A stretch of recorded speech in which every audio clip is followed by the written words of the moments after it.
In this week's parsha, Moshe comes to Pharoh and says, in the name of Hashem, let my people go for 3 days in the desert where they can go and serve me.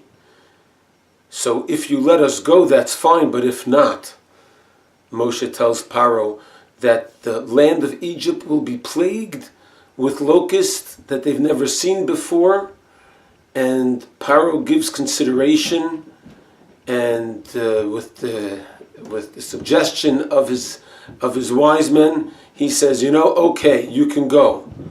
But who's going? Who's going on this 3-day retreat to serve your God?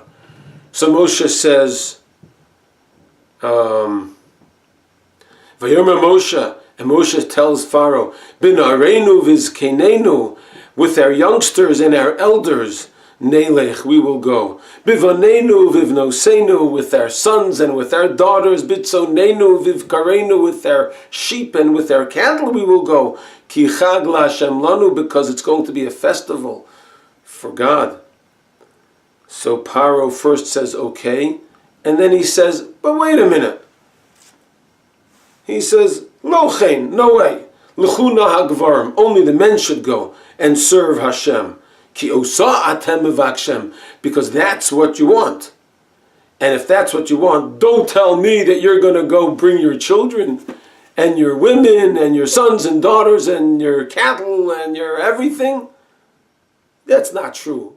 If all you're going for is to serve a God, then take your men. So what's the answer? Was Moshe lying? Certainly not. So if they're only going to serve God, why does everyone have to go? And the answer is that is the difference between the Jew and the Egyptian.